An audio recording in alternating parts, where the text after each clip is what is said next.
Jehoash, king of Israel. In the 37th year of Joash, king of Judah, Jehoash, son of Jehoahaz, became king of Israel in Samaria, and he reigned 16 years. He did evil in the eyes of the Lord, and did not turn away from any of the sins of Jeroboam, son of Nebat, which he had caused Israel to commit. He continued in them. As for the other events of the reign of Joash, all he did, and his achievements, including his war against Amaziah, king of Judah, are they not written in the books of the annals of the kings of Israel? Jehoash rested with his fathers, and Jeroboam succeeded him in the throne. Jehoash was buried in Samaria with the kings of Israel. Now Elisha was suffering from the illness from which he died. Jehoash, king of Israel, went down to see him and wept over him. My father, he cried, the chariots and horsemen of Israel. Elisha said, get a bow and some arrows. And he did so. Take the bow in your hand, he said to the king of Israel. When he had taken it, Elisha put his hand on the king's hand. Open the east window, he said, and he opened it. Shoot, Elisha said, and he shot. The Lord's arrow of victory, the arrow of victory over Syria.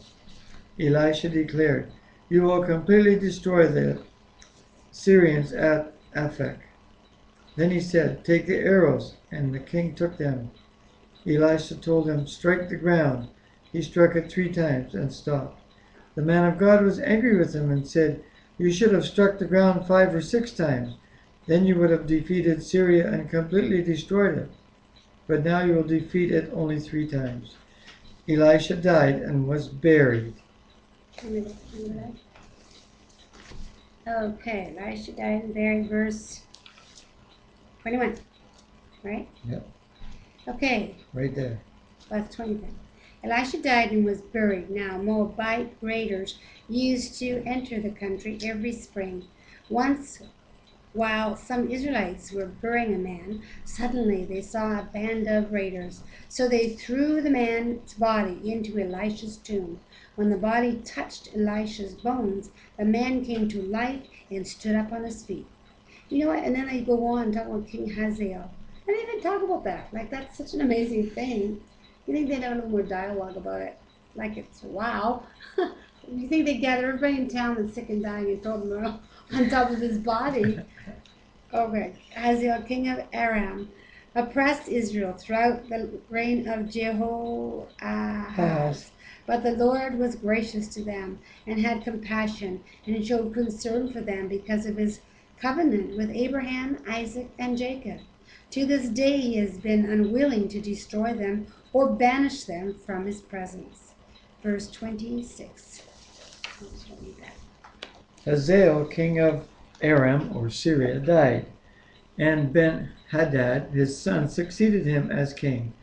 Then Jehoash, son of Jehoahaz, recaptured from Ben-Hadad, son of Hazael, the towns he had taken in battle from his father Jehoahaz. 3 times Jehoash defeated him, and so he recovered the Israelite towns. Chapter 14. Amaziah, king of Judah. In the 2nd year of Joash, son of Joahaz,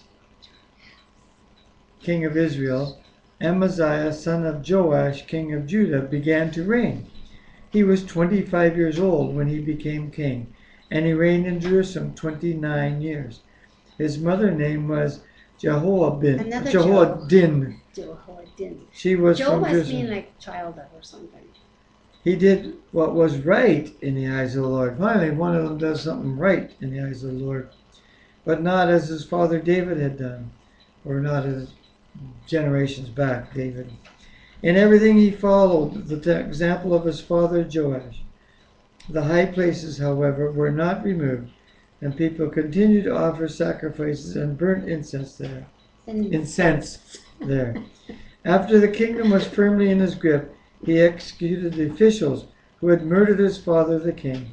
Yet he did not put the sons of the assassins to death, in accordance with what is written in the book of the law of Moses, where the Lord commanded, fathers shall not be put to death for their children, nor children put to death for their fathers. Each is to die for his own sin. That's what it should be. He was the one who defeated 10,000 Edomites in the Valley of Salt and captured Selah in battle, calling it Jokthal, the name it has to this day. Then Amaziah sent messengers to Jehoash, son of Jehoahaz, the son of Jehu, king of Israel, with the challenge, "Come meet me face to face." But Jehoash, king of Israel, replied to Amaziah, king of Judah, "A thistle in Lebanon sent a message to a cedar in Lebanon. Give your daughter..." So he's comparing himself as like a cedar and the other guy's like a thistle. So he's saying you're nothing, right? "Give your daughter to my son in marriage." Then a wild beast in Lebanon came along and trampled the thistle underfoot. "You have indeed defeated Edom, and now you are arrogant. Glory in your victory, but stay at home. Why ask for trouble and cause your own downfall, and that of Judah also?" Amaziah, however, would not listen, so Jehoash, king of Israel, attacked. He and Amaziah, king of Judah, faced each other at Ben-Shemesh in Judah. Judah was routed by Israel, and every man fled to his home. Jehoash, king of Israel, captured Amaziah, king of Judah, the son of Joash, the son of Ahaziah, at Beth-Shemesh.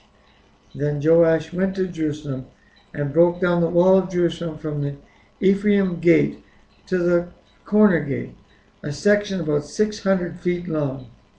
He took all the gold and silver and all the articles found in the temple of the Lord and in the treasuries of the royal palace. He also took hostages and returned to Samaria. So I'm reading the next little section here, starting at verse... Can you stop at 23? At verse 15. As for the other events of the reign of Jehoash, what he did and his achievements, including his war against Amaziah, king of Judah, are they not written in the book of the annals of the kings of Israel? Jehoash rested with his fathers and was buried in Samaria with the kings of Israel, and Jeroboam his son succeeded him as king. Verse 17. Amaziah, son of Joash, king of Judah, lived for 15 years, and after the death of Jehoash, son of Jehoahaz, king of Israel. As for the others, events of the Amaziah's reign, are they not written in the book of the annals of the kings of Judah? Mine says the Chronicles of the Kings of Judah. Chronicles. Yeah. We'll be reading this all again in the Chronicles. I know, over again. They conspired against him in Jerusalem, and he fled to Lachish. But they sent men after him to Lachish and killed him there. And he was brought back by horse and was buried in Jerusalem with his fathers in the city of David. Then all the people of Judah took Azariah, who was 16 years old, and made him king in place of his father Amaziah. He was the one who rebuilt Elath and restored it to Judah after Amaziah rested with his fathers. And that's the end of part 1. So we will be back in a short time with part 2 and many more big long words. So don't go away. God bless. Yeah, see you shortly. And I just have to click this little button here. Get it? I didn't. I think you're going to have to do it because I don't have my